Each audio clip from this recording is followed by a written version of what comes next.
అందరికీ నమస్కారం. ముందుగా ఇక్కడికి వచ్చిన మా మెగాస్టార్ చిరంజీవి గారికి, మెగా అభిమానులందరికీ, సినిమా అభిమానులందరికీ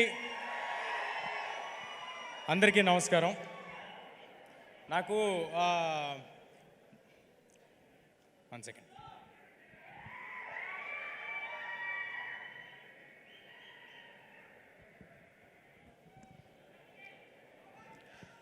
నాకు మామూలుగా మైక్ ఇస్తే మాట్లాడేస్తాను, కానీ ఇవాళ ఎందుకో కొంచెం టెన్షన్గా ఉంది.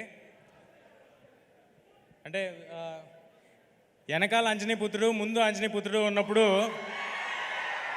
కొంచెం టెన్షన్ ఉంటుంది. బట్ ఎలా ధైర్యం తెచ్చుకుని మాట్లాడతాను నేను.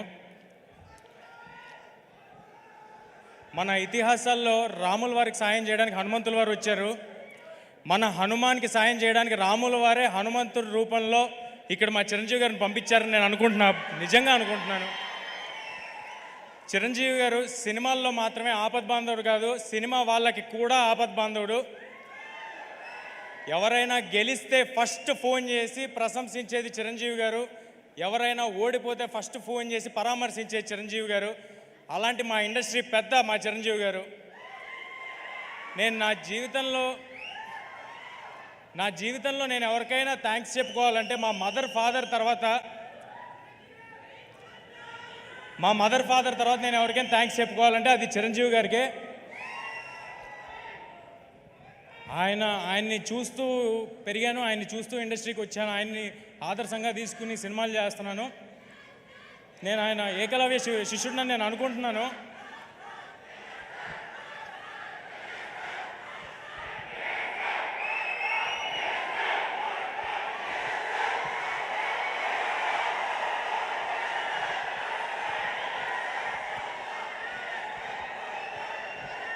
చిరంజీవి గారు కానీ నా జీవితంలో లేకపోయి ఉంటే నేను సినిమాల్లో ఉండేవాడిని కాదు, ఇక్కడ ఉండేవాడిని కాదు. నా జీవితంలో అంటే నేను మీలాగే చూడటమే అంతే, అంతకు మించి ఇంకేం లేదు. అందుకే నేను ఏకలవ్య శిష్యుడిని నేను అనుకుంటాను. అలా చూస్తూ ఇండస్ట్రీకి వచ్చాను. ఇవాళ మీ ప్రేమ ఇక్కడ నిలబెట్టింది నన్ను. సో నా ఉనికికి, నా ఉన్నతకి కారణమైన చిరంజీవి గారికి పాదాభివందనం సార్. ఇక్కడికి వచ్చింది.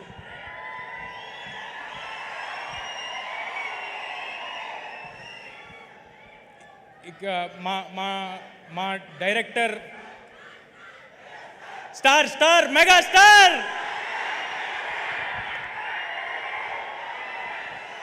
నాకు ఎవరైనా నేను మర్చిపోతున్నా ఇది నా ఈవెంట్ అని, నేను సినిమా గురించి మాట్లాడాలని మర్చిపోతున్నా. నాకు చిరంజీవి గారి గురించి మాట్లాడుతుంటే అలా ఉంటుంది లోపల గుండెల్లో. ఆయన విజువల్ స్క్రీన్ మీద, ఫోన్ మీద ఎక్కడ చూసినా అదొక తెలియని ఒక గూస్ బంప్స్ ఫీలింగ్ వస్తూ ఉంటుంది నాకు. నేను జస్ట్ ఒక చైల్డ్ యాక్టర్ అండి, ఏ బ్యాక్గ్రౌండ్ లేకుండా ఎవరో నన్ను చూసి సినిమాలో పెట్టుకుంటే ఆయన ఇంట్లో పిల్లలతో సమానంగా నన్ను చూశారు. 4 సినిమాలు చేశాను. దానికి అది నా లైఫ్ లాంగ్ గుర్తుపెట్టుకుంటాను. ఆ హంబుల్నెస్ నా లైఫ్లో నేను అలవర్చుకోవాలని నేను అనుకుంటాను. ఇక మా డైరెక్టర్ ప్రశాంత్ గారి గురించి మాట్లాడతాను. ఏదైనా సినిమాకి A to Z 1 to 4 ఎవరు అంటే ఒక 4-5 పేర్లు ఉంటాయి. కానీ ఈ సినిమాకి A to Z మాత్రం ప్రశాంత్ వర్మ గారు. ఇది ఆయన కన్న కళ. ఆయన నన్ను ఒక ఆయుధంలా వాడి ఒక రామబాణంలాగా ఇండస్ట్రీలోకి వదిలేరు. I'm very very thankful to Prashant గారు. నేను జాంబిరెడ్డి ఈవెంట్లో సరదాగా ఓ మాట అన్నాను. ఒకళ్ళు హీరో అవుదాం అనుకోవటమే చాలా చాలా కష్టమైన విషయం, కానీ ఒకరిని హీరో చేద్దామని పూనుకున్నాడు మా ప్రశాంత్ వర్మ అన్నాను. ఇప్పుడు చెప్తున్నాను, చిన్న ఎక్స్టెన్షన్. నన్ను ఇవాళ సూపర్ హీరోని చేసి ఇక్కడ నుంచో పెట్టాడు. నేను రామ్ చరణ్ తేజ గారికి రాజమౌళి గారు, రవితేజ గారికి పూరి జగన్నాథ్ గారు, ఈ తేజకి ప్రశాంత్ వర్మ సగర్వంగా చెప్తున్నా.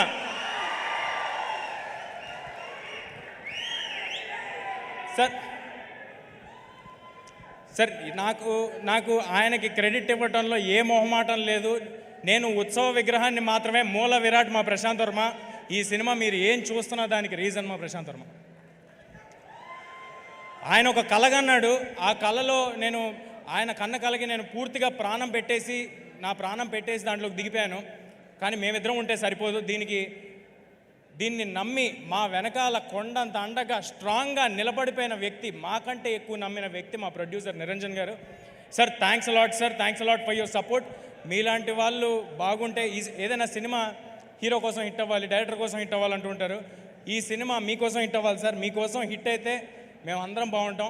ఇలాంటి సినిమాలు చాలా వస్తాయి, ఇలాంటి అంబిషియస్ ప్రాజెక్ట్స్ చాలా వస్తాయి. చాలా పాజిటివ్ పర్సన్ నిరంజన్ గారు. ఈ ప్రైమ్ షో బ్యానర్కి ఈ 2024లో చాలా పెద్ద హిట్ హనుమాన్తో రావాలని కోరుకుంటున్నాను.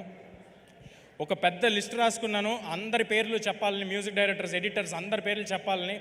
సమయం తక్కువ ఉండటం వల్ల చాలా ఫాస్ట్గా చెప్తాను. ఈ సినిమాలో ఎవరు కూడా ఇది ఒక జాబ్ లాగా అనుకుని వర్క్ చేయలేదండి. అందరూ అహర్నిశలు ప్రాణం పెట్టి సినిమా సక్సెస్ కోసమే వర్క్ చేశారు. కెమెరామ్యాన్ శివేంద్ర గారు, మ్యూజిక్ డైరెక్టర్ హరిగౌర గారు, అనుదీప్ గారు, ఆర్ట్ డైరెక్టర్ నాగేంద్ర గారు, మా పబ్లిసిటీ డిజైనర్ అనంత్ గారు.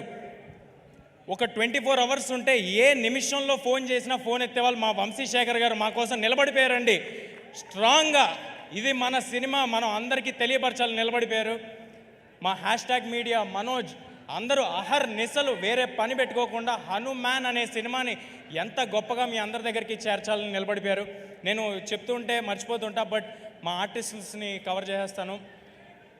మా సినిమాలో హీరోయిన్, నేను ఎప్పుడు హీరోయిన్ని మర్చిపోతుంటాను, సో ఫస్ట్ ఈసారి అందుకే హీరోయిన్ పేరు చెప్పేస్తున్నాను. మా సినిమాలో హీరోయిన్గా చేసిన అమృత అయ్యర్ గారు, వరలక్ష్మి శరత్ కుమార్ గారు, వినయ్ రాయ్ గారు, సముద్రకన్ గారు, గెటప్ సీను గారు, వెన్నెల్ కిషోర్ గారు, సత్య గారు అందరూ వాళ్ళ 100% ఇచ్చి సినిమా సక్సెస్ కోసం మాత్రమే పనిచేశారు. వాళ్ళకి ఇది ఒక జాబ్ లాగో ఏదో డబ్బుల కోసం ఏదో వచ్చాం వెళ్ళాం అన్నట్టు ఎవరూ లేరండి. I'm very very thankful for all of you. ఇంకా ఎక్కువ సమయం ఉంటే ఒక్కొక్కరి గురించి నేను విడమర్చి చెప్పేవాడిని. చిరంజీవి గారిని ఎక్కువ వెయిట్ చేయించడం నాకు అసలు ఇష్టం లేదు, చాలా ఫాస్ట్గా కంప్లీట్ చేస్తాను. ఈ సంక్రాంతికి ఇంకా వేరే సినిమాలు కూడా వస్తున్నాయి. అన్ని సినిమాలు ఆడాలి. మహేష్ బాబు గారి సినిమాలో యాక్ట్ చేసి పెరిగినోడిని, నాగార్జున గారితో యాక్ట్ చేసినోడిని, వెంకటేష్ గారితో యాక్ట్ చేసినోడిని. అన్ని సినిమాలు చాలా బాగా ఆడాలి, వాటిలో హనుమాన్ కూడా ఉండాలి. ఈ సంక్రాంతికి హనుమాన్ థియేటర్స్లో వస్తుంది. హనుమాన్ ఈ సినిమా నిలబడుతుంది, ఈ సినిమా మమ్మల్ని నిలబెడుతుంది, గ్యారంటీగా చెప్తున్నా. ఈ హనుమాన్ అనే సినిమా ఒక సూపర్ హీరో సినిమా. ఒక మామూలు కుర్రాడికి, ఒక బలహీనుడికి, ఇప్పుడు నన్ను చూస్తే బలహీనుడిలాగే ఉంటాను కాబట్టి ఇప్పుడున్న సిచ్యువేషన్కి కూడా సరిగ్గా సరిపోద్ది. సో ఒక బలహీనుడికి హనుమంతుల వారు పవర్స్ సడన్గా ఆయన ఆశీస్సులతో వస్తే ఏంటనేది ఈ సినిమా అండి. అందరూ తప్పకుండా Jan 12 థియేటర్స్కి వచ్చి చూడండి. ఇందులో ఫన్ ఉంటుంది, పాటలు ఉంటాయి, సూపర్ హీరో యాక్షన్స్ ఉంటాయి, మీ ఒళ్ళు గగ్గురుపరిచే లాంటి, నేను ఎక్కువ రివీల్ చేస్తానేమో, మీకు గూస్ బంప్స్ మూమెంట్స్ ఉంటాయి డెఫినెట్గా. On Jan 12 please come to theatres and watch the film. Thank you, thanks a lot. Thank you Teja. నువ్వు బలహీనుడివి ఏంటి, నువ్వు బలవంతుడివి. అద్భుతాన్ని సృష్టించబోతున్నారు on January 12th. Looking forward to it, Teja. For all your hard work, it should really pay good results. Thank you so much.